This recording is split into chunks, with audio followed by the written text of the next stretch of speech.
Hello students. So I am here, your biology teacher with a new topic. Okay so इससे previous lecture में मैंने आपसे बात करी थी कि मैंडल जो था बिकॉज वो मैथमेटिक्स बैकग्राउंड से था तो वो अपना रिज़ल्ट जो था वो बायोलॉजी में जो उसने पब्लिश किया था जिस फॉर्मेट में बाइनोमियल एक्सप्रेशन के फॉर्म में अलजेब्रा के फॉर्म में, तो वो उस टाइम के साइंटिस्ट नहीं समझ पाए थे, जिसकी वजह से मैंडल पब्लिसिटी गेन नहीं कर पाया था।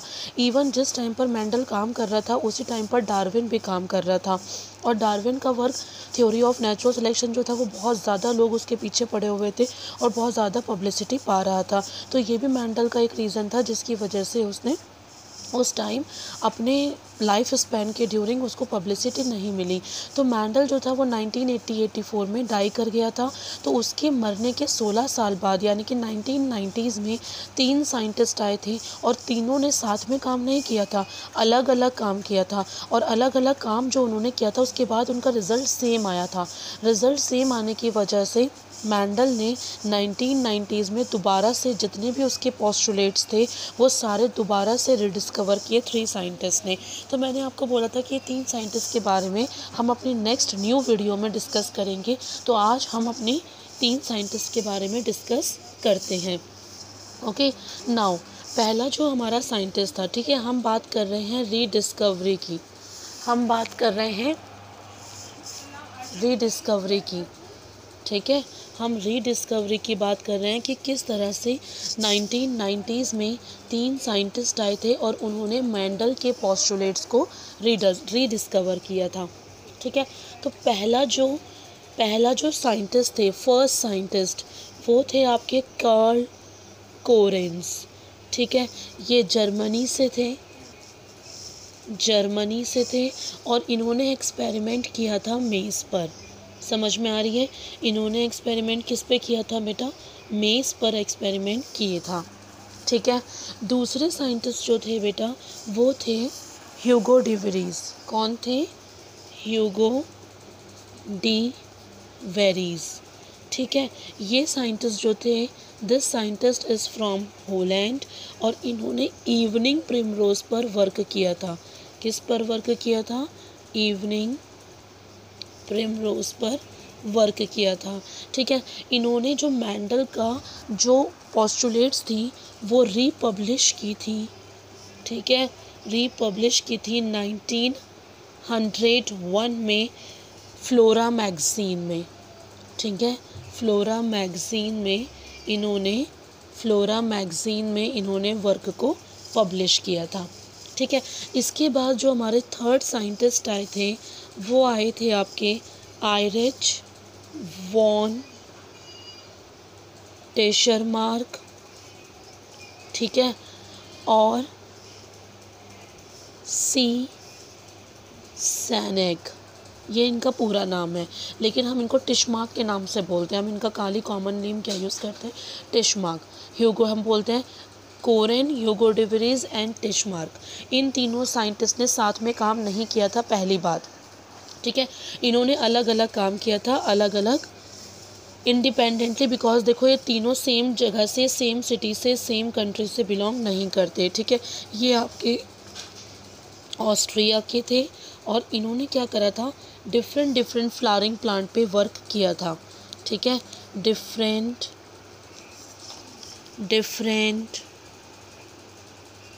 फ्लावरिंग प्लांट पे वर्क किया था।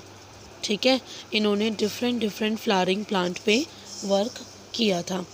अब जब इन्होंने डिफरेंट फ्लावरिंग प्लांट पे वर्क किया था, ठीक है, तो उनका रिज़ल्ट भी सेम आया था जैसा कि मैंडल का रिज़ल्ट आया था। ठीक है, आ गई बात समझ में? तो जो क्रेडिट है इनकी रीडिस्कवरी का, ठीक है, मैंडल की जो रीडिस्कवरी थी उसका जो क्रेडिट था वो इन 3 साइंटिस्ट को गया था। आ गई बात समझ में? 3 साइंटिस्ट को गया था इनकी रीडिस्कवरी का क्रेडिट। ठीक है, कोरेन जिसके बारे में अभी हमने ऊपर पढ़ा था, ये जो कोरेन था इसने मैंडल की 2 लॉस को दिया था, गेव मैंडल 2 लॉस। अभी हम मैंडल की लॉस पढ़ेंगे। ठीक है, कौन कौन सी लॉज थी। तो मेंडल की लॉज को इसने दिया था, गेव मेंडल लॉज। कितनी लॉज दी थी मेंडल की? 2 लॉज दी थी। कौन कौन सी 2 लॉज इसने दी थी? वेरी फर्स्ट वन जो थी दी थी इसने, ठीक है, जो वेरी फर्स्ट वन इसने दी थी, फर्स्ट लॉ जो इसने दी थी वो दी थी आपकी लॉ ऑफ सेग्रीगेशन। हम सब पढ़ेंगे अभी क्या होता है लॉ ऑफ सेग्रीगेशन, ठीक है। लॉ ऑफ सेग्रीगेशन दिया था, ठीक है। सेकंड लॉ दी थी, फिर एक दूसरी लॉ दी थी जिसको हम बोलते हैं law of independent, law of independent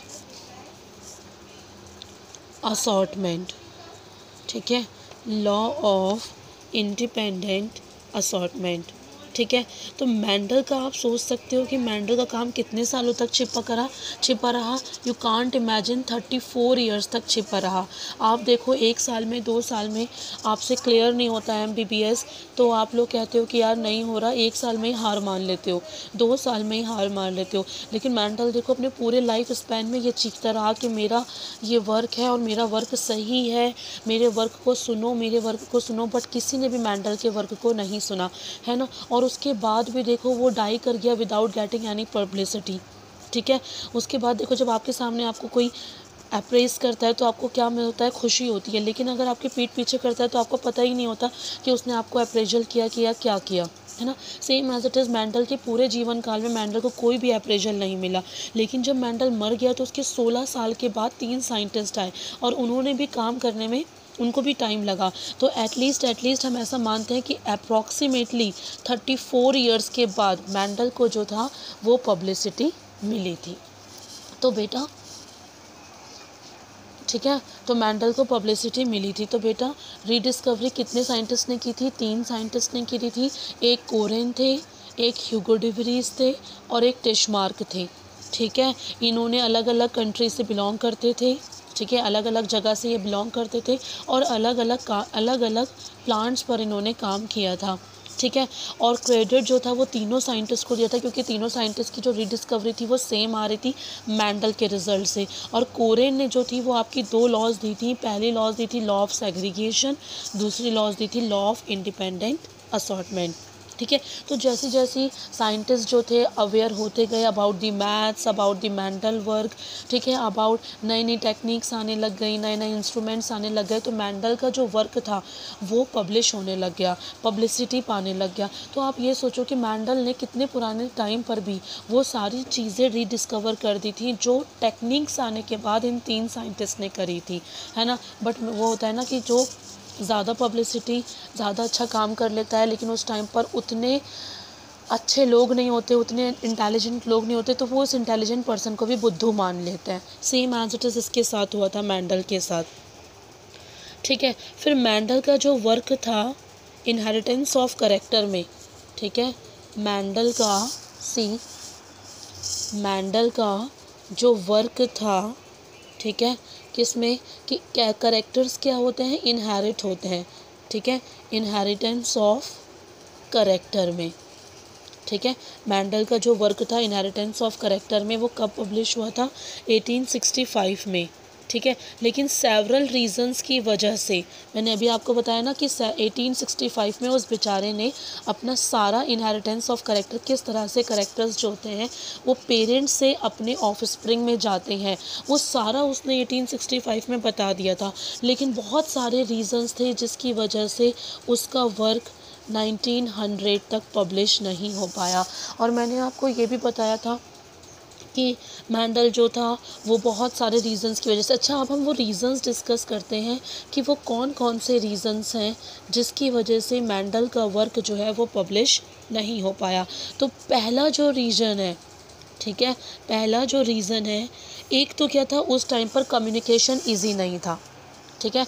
एक तो क्या था, उस टाइम पर कम्युनिकेशन ईजी नहीं था, ठीक है। आप अपनी बात अच्छे से समझा नहीं सकते थे, उस टाइम लैक ऑफ कम्युनिकेशन बहुत ज़्यादा था, जैसे आज है ना, आज आपके पास बहुत सारी टेक्निक्स हैं, बहुत सारे मेथड्स हैं, बहुत सारी चीज़ें हैं, और आपकी इवन आपका जो प्रोनंसिएशन है, आपकी जो लैंग्वेज है वो भी बहुत अच्छी है कि आप समझा सकते हो। लेकिन उस टाइम क्या था, जैसे आप देखो किसी टीचर का आपको कम्युनिकेशन समझ में आता है तो आप बोलते हो कि वो टीचर बहुत अच्छा है, लेकिन किसी का कम्युनिकेशन आपको समझ में नहीं आता तो भले ही वो आपको कितना भी समझाने की कोशिश करे, बेटा this is called this is called this, लेकिन उसके बाद भी आपको वो चीज़ समझ में नहीं आती। Same as it is Mendel क्या था, उस टाइम मैथ्स की तरह समझा रहा था हर चीज़। उस टाइम लोगों के पास इतने ज़्यादा स्किल्स नहीं थे, इतने ज़्यादा वो भाषाओं को समझ नहीं पाते थे, मैंडल क्या कह रहा है वो उस चीज़ को नहीं समझ पा रहे थे, तो उन्होंने मैंडल को डिस्कार्ड कर दिया। जबकि मैंडल देखो कितना ग्रेट वर्क लेकर आया था कि आज आप क्लास 12th में बोर्ड के लिए एज वेल एज नीट के लिए उसे पढ़ रहे हो, है ना। तो एक तो क्या था कि उस टाइम जो था वो कम्युनिकेशन ईजी नहीं था, ठीक है, कम्युनिकेशन उस टाइम पर इजी नहीं था, हमें बहुत सारी बातें समझाने में दिक्कत होती थी, ठीक है। दूसरा सेकंड जो रीज़न था, ठीक है, दूसरा रीज़न क्या था कि उस टाइम पर जो जीन्स थे जिनको मैंडल फैक्टर्स बोलता था, ठीक है, जिसको मैंडल्स फैक्टर्स बोलता था, तो वो जो जीन का कॉन्सेप्ट था कि जीन जो होते हैं वो एक्सप्रेशन, करेक्टर्स के एक्सप्रेशन को कंट्रोल करते हैं, एक्सप्रेशन ऑफ ट्रेट मतलब करेक्टर्स, ठीक है, तो एक्सप्रेशन ऑफ ट्रेट्स को कंट्रोल करते हैं। हमारी बॉडी में जीन्स होते हैं जो एक्सप्रेशन ऑफ ट्रेट्स को कंट्रोल करते हैं। ये बात भी उस टाइम साइंटिस्ट को समझ में नहीं आ रही थी कि भैया जीन क्या होते हैं और वो किस तरह से हमारे एक्सप्रेशन ऑफ ट्रेट्स को कंट्रोल करते हैं। फिर उसके बाद, ठीक है, फिर उसके बाद मैंडल ने एक और बात कही थी कि जो हमारे जीन्स होते हैं, जैसे सपोज़ ये हमारा जीन है, ठीक है, इसके दो एलीलीज है ना, एक डोमिनेंट एलीली है और एक रिसेसिव एलीली है। तो मैंडल ने ये कहा था कि ये दोनों चीज़ें, जो दोनों एलीली हैं, टू एलीलीज जो होते हैं, ठीक है, जो दो एलीलीज होते हैं जीन के, ठीक है, वो ब्लेंड नहीं करते। ब्लेंड मतलब मिक्स नहीं करते। जैसे आप मिक्स करते हो ना, वाइट को रेड के साथ मिक्स करोगे तो पिंक बनता है, ठीक है, वाइट को रेड के साथ मिक्स करते हो तो कौन सा कलर बनता है, पिंक बनता है। इस तरह से मिक्सिंग नहीं होती दो एलीलीज की, ठीक है, दोनों एलीलीज, मैंडल ने कहा था कि ये दोनों एलीलीज स्टे टुगेदर रहते हैं, एक साथ रहते हैं, लेकिन ये दोनों आपस में मिक्स नहीं होते। तो ये बात भी समझ में नहीं आ रही थी कि साथ रह रहे हैं लेकिन मिक्स नहीं हो रहे, ऐसा कैसे पॉसिबल है कि ब्लेंडिंग नहीं हो रही है, मिक्सिंग नहीं हो रही है, ठीक है। तो उस टाइम जो थे उसके कॉन्टेम्प्रेरीज जो उसके अगेंस्ट थे वो उसको काम मतलब उसको एक्सेप्ट नहीं कर रहे थे, बोल रहे थे मैंडल जो है वो गलत बात बोल रहा है, ठीक है। उसके बाद थर्ड चीज़ जो थी कि वो अपनी मैथमेटिशियन के फॉर्म में उसने अपना रिज़ल्ट निकाला था, ठीक है, वो मैथमेटिक बैकग्राउंड्स का था, तो उसने मैथमेटिक्स को यूज़ करा था इन सारी लॉस को समझाने के लिए, ठीक है, बायोलॉजिकल फिनोमिनन को समझाने के लिए, बायोलॉजिकल फिनोमिनन को समझाने के लिए, बायोलॉजिकल फिनोमिनन को समझाने के लिए उसने मैथ्स यूज़ कर दी थी। अब आप खुद सोचो कि अगर मैं ही आपको बायोलॉजी मैथ्स के फॉर्म में समझाऊंगी तो आधे बच्चे तो ऐसे ही घूम जाएंगे। तो क्या हुआ था कि उसका रिज़ल्ट लोगों के मैथ्स सर के ऊपर से निकल गए और वो नहीं समझ पाए। तो ये सारे रीज़न्स थे जिसकी वजह से मैंडल जो था वो सक्सेस नहीं पाया गया अपने जीवन काल में। तो कहीं ना कहीं अगर हम सक्सेसफुल नहीं होते तो कहीं ना कहीं हमारे वे ऑफ प्रेजेंटेशन में या वे किसी भी चीज़ में हमारे कहीं ना कहीं कोई दिक्कत रही होती है, ठीक है। उसके बाद मैंडल ने कोई भी, जब फाइनल रीज़न है कि मैंडल ने कोई भी रीज़न नहीं समझाया, कोई भी हमको ऐसा फिज़िकल प्रूफ नहीं दिया कि फैक्टर्स किसके बने होते हैं। फैक्टर्स मतलब जीन्स, ये जीन्स किसके बने होते हैं। जीन्स जो होते हैं वो how they are made up of, how are made up of, ठीक है, ये किस चीज़ के बने होते हैं, ये किस चीज़ के बने होते हैं, ये भी हमें मैंडल ने उस टाइम पर नहीं समझा पाया था। तो 4 रीज़न थे जिसकी वजह से मैंडल का काम जो था वो उसके लाइफ स्पैन के टाइम पर अनसक्सेसफुल रहा था। लेकिन उसके बाद क्या हुआ, देखो सेम काम किसने समझाया, 3 साइंटिस्ट ने समझाया, लोगों के समझ में आ गया। क्यों? क्योंकि वो बायोलॉजी बैकग्राउंड से थे, तो उनको अच्छी तरीके से आता था कि अपनी चीज़ों को एक्सप्लेन करना, ठीक है, आ गई बात समझ में। तो कहीं ना कहीं बेटा अगर हम फेल होते हैं तो वहाँ पर कहीं ना कहीं हमारा फॉल्ट होता है। हम कहीं ना कहीं कोई ऐसी चीज़ यूज़ कर रहे होते हैं जो लोगों के समझ में नहीं आती है ना, तो हमें अपने आप को मॉडिफाई करना होता है। ठीक है, आ गई बात समझ में। तो पहला रीज़न क्या था मेंडल का, कि उसकी कम्युनिकेशन प्रॉब्लम थी उस टाइम पर। सेकंड रीज़न क्या था कि वो ये नहीं समझा पाया था, लोग ये नहीं समझ पाए थे कि हमारी बॉडी में जीन्स होते हैं और वो जीन्स जो होते हैं वो एक्सप्रेशन ऑफ ट्रेट को कंट्रोल करते हैं, लोग ये भी नहीं समझ पा रहे थे।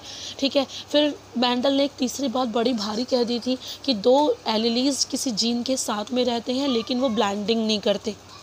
लोगों ने कहा अरे ऐसे कैसे होता है कि दो दो चीज़ें साथ में रह रही हैं लेकिन वो ब्लैंडिंग नहीं कर रही, नहीं समझा पा रहा था मेंडल उस चीज़ को भी। ठीक है, रिजल्ट सही था उसका।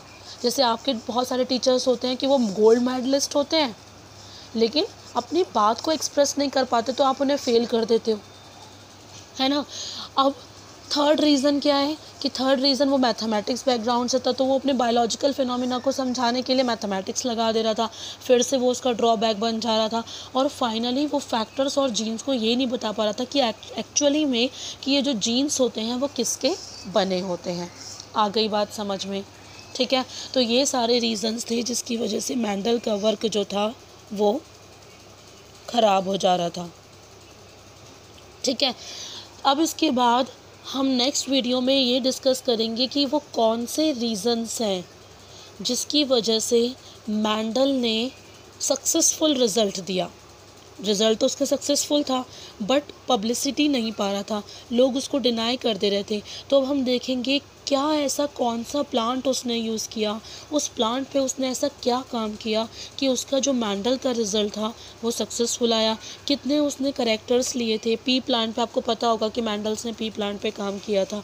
ठीक है, तो कितने उसके पी प्लांट पे उसने कौन कौन से करेक्टर्स लिए, उसका कौन सा डोमिनेंट ट्रेट था, कौन सा रिसेसिव ट्रेट था।